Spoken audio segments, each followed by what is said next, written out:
Good morning. Excuse the watermarks and the towel and everything. I just had a shower and did a bit of a makeup look quickly. But in a few hours, I'm going to ballet. And as you know, about 4 weeks ago, I started ballet at last. I'm very pleased with it. I feel like my body feels so much better. I was worried about how my joints and tendons were going to take to it because there is definitely quite a bit of mobilization. But in a way, counterintuitively, although I always have a niggle, I always feel that I never get to the point where it's really a painful injury. And I feel that as the weeks are progressing, I continue to work with various niggles, but it just seems that I'm getting stronger. So I really like this for me. But anyway, one of the topics that I looked for and I couldn't really get much about is what do beginner adults pack in their bag? Because I found things about people packing things for their point shoe and things like that. But I'm like, no. Also, I'm not a toddler, so I don't need to see some mom packing her kids' thing with Lunchables and whatever. So I just decided to make my own progress and then over the weeks, evolve my bag. And so right now I'm very happy with where my bag is at.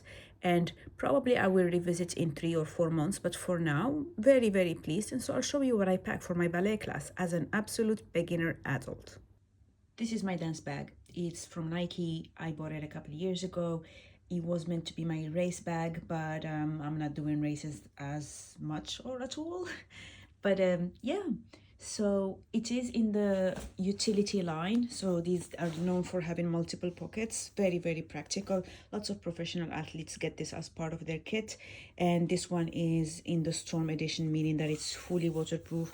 Even the seams are waterproof, and it is known for having many, many pockets. That's why it's a utility one. So I'm going to show you bit by bit what I have in it. And the first part will be actually the main compartment, because one of the reasons I had bought this, I mean, I hadn't bought anything from Nike for a couple of years. That one was an exception, but it was because at the time that was the best offering. It opens in a clamshell, and this is one of my favorite features, in addition to the pockets and the waterproofness. So I'm going to just, for every bit, I'm going to lay out what I have in it and then walk you through the thinking, etc., etc. You know how I do my videos. So let's start with this main compartment. Here is everything that was in that main compartment. There is part for warming up, part for recovery, and then the actual workout. So the actual workout, I would have a basic leotard and some tights. Usually I would wear this to class because I go to ballet on Saturdays and Sundays, meaning I can afford to go from home already dressed, but I usually pre-pack my bag. This is why both of them were in the bag. So I would have that in there, and then I have my ballet flats just in this little bag. These are from Block. I had about 4 or 5 other ballet flats. Here is the thing. My feet are very compressible. I think I have mentioned this multiple times. It's one of the quirks in my feet, and my podiatrist used to say that I have baby feet. Anyway, you know this if you've been following me for a while. But one of the issues that come with that is that because they're highly compressible, I technically can wear very small shoes without realizing. And this is the reason why I had been culling my shoes and going through this whole thing over the years, is that I needed to accept that I need bigger shoes, but even though tiny shoes fit. But anyway, back to the dance thing. So I went to Capezio. They helped me pick a pair.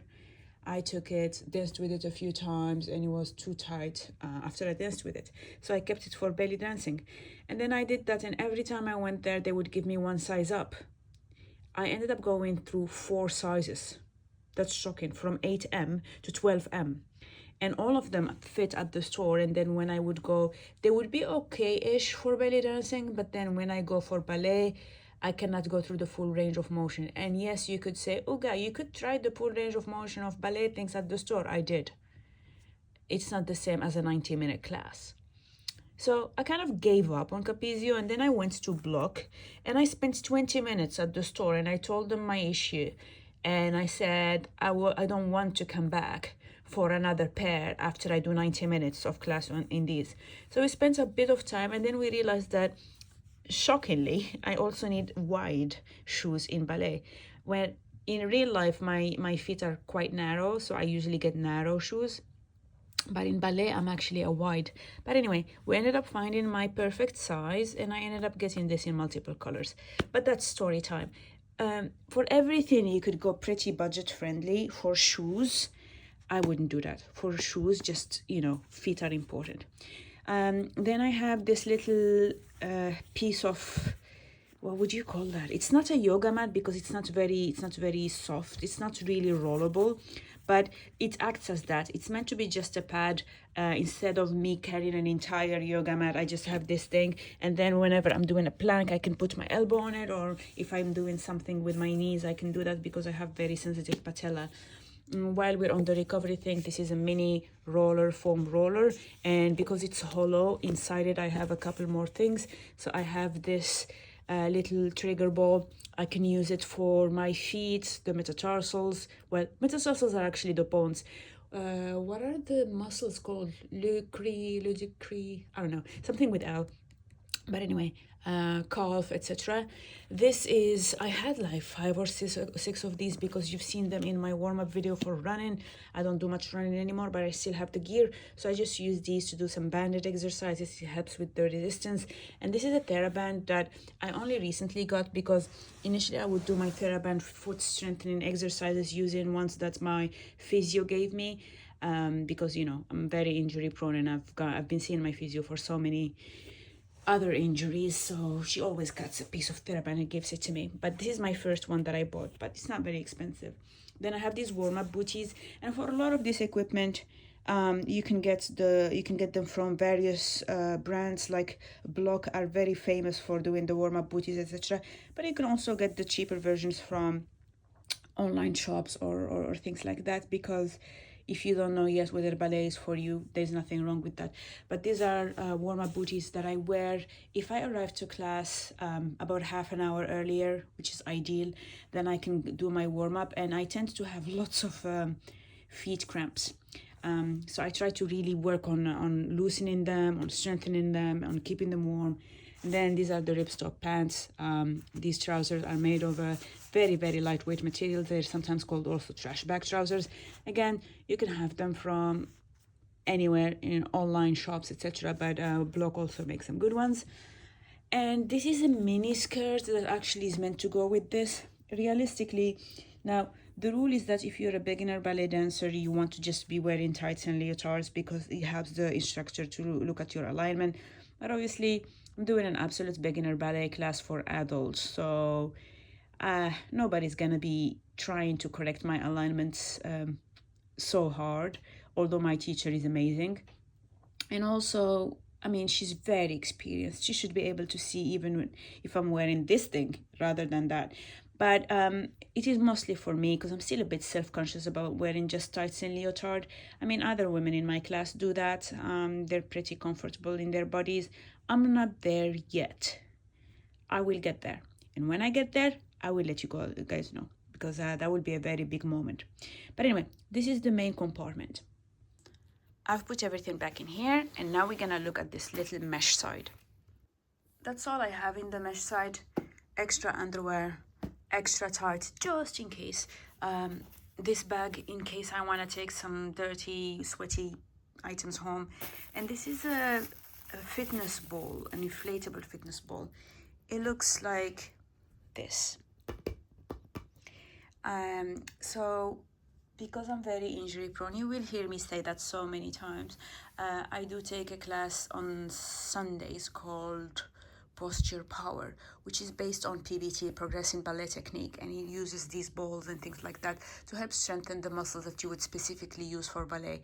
Now, the instructor has many of these and she brings them, but just in case someday the class is full, I wouldn't want to be left without a ball, because I remember in my very first class, I didn't know we needed a ball, and the instructor didn't have enough, and a couple of students pulled theirs, and I decided to also be prepared and have mine. Now looking at the pockets, I have 2 bottle pockets on the side. On this one, I don't really have a bottle, but typically what happens is that between classes, if I have, for example, the Posture Power and then the ballet, for Posture Power, I will wear my normal outfit and the ripstop trousers. and then I stick the skirt here. And because the classes are back to back, by the time the ballet class starts, I just take out my trousers and I put my skirt that was in here. And then the other one, I usually just put a bit of a small bottle of coconut water, because I get it part of a meal deal. I try not to drink a lot. I try to go to class very, very hydrated, possibly overhydrated, but my objective is to go through class for the whole 90 minutes with my body not needing the water. At the end of the class, I rehydrate with the coconut water. And initially I thought I wouldn't be able to survive that, but actually, funny, the body gets used to it. This top drawer is actually my medicine kind of miscellaneous stuff. While I was at it, I pulled the first drawer and the second drawer, and the second pocket. So the first one has, what is this? So these are antacids. So if you have heartburn, which sometimes happens to me if I work out, and in general, Kleenex, anti-blister, Katie tape, because again, very injury prone. Percutane, I absolutely love this arnica cream.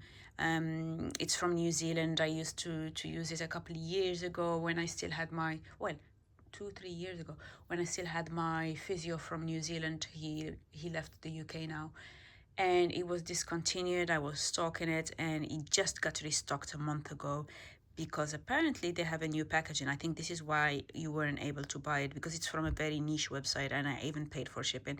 But very excited to have this back in my life. It's quite potent.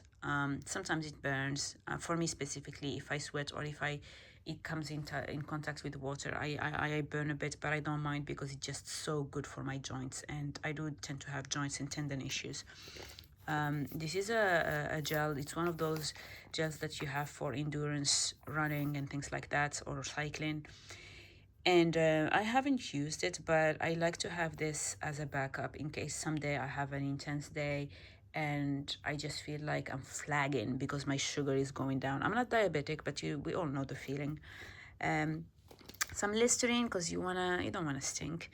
Ibuprofen for random pains. I don't really take a lot of pain medicine, but you never know. So I always like to have some with me, something for my migraines.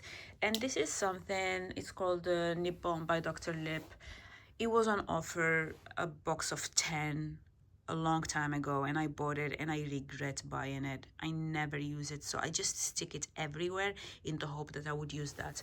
And then in the bigger pocket, what I had was, this is a foot and shoe spray. I have never used it, but just if someday I realize that I'm starting to get smelly ballet feet, I don't want to be that person, because I smelled someone's feet and I was like, no, I'm never gonna be that person. I went and I bought this right after having that very, very unfortunate encounter. I shall not name and shame, but anyway, this is a spare deodorant. Honestly, I could have a smaller one, but I just had panic bought it one day because I felt like I was smelly. I don't really use this type of deodorant. I have my own natural deodorant that is a stick, but you don't want to reapply a stick on sweaty armpits. So I had that body wipes for the same reason. And then I have these two snacks that I have never eaten. They've been in this bag for a month, but again, it's the same thing here. Just in case, I don't want something to really sour my experience, so that's why I try to make sure to have that. Then in this little pocket I have a small notebook and pen, and initially I had this for when I did the dance intensive with Oksana Bazaiva, just in case I had some notes. I like writing things down rather than being on my phone all the time, so that's why I had that for. And these are most of my filled out pockets. So I have a bottom pocket here that I don't really use. I still haven't found a good use for it. So I don't have to fill it with something randomly just because I can. Then here I have this pocket that is lined with some felt. It's just like a microfiber thing, which is good for your phone. That's where I stick my phone. And I have a little suction sticker for if I want to film something. Now, in my belly dancing class, my instructor encourages us to film ourselves to see our corrections and whatnot. For ballet, I'm not at that stage yet, but I still have that just in case. I mean, I kept it because Again, I had used that bag for the Oksana Bazaiva thing, and everybody loved my sticker. Actually, so many people like my sticker from my belly dance class that one day I just bought a bunch of them because they were inexpensive, and I just gave them away to my dance class. So it's hilarious because on Tuesday we had our class, and 5 or 6 girls pulled out the same sticker and stuck it. But anyway, this is meant to be for your laptop, but I don't carry my laptop. It's a weekend, yay. And this just has some ballet vocabulary that our instructor gave us. I also have another ballet vocabulary thing that the studio gave us that I don't really look at. But anyway, that's everything I have in my ballet bag. Now, what will happen before I go is that I will just take my ballet outfit, I will wear it under my clothes, and then I will go to the studio, put on my warm-up clothes if I am early enough, and then do a bit of foam rolling, maybe a little bit of TheraBand, etc., and then go to class, and then do a lot more foam rolling after class, and then I come back. One interesting fact is that for almost anything that I have in here, I have a double.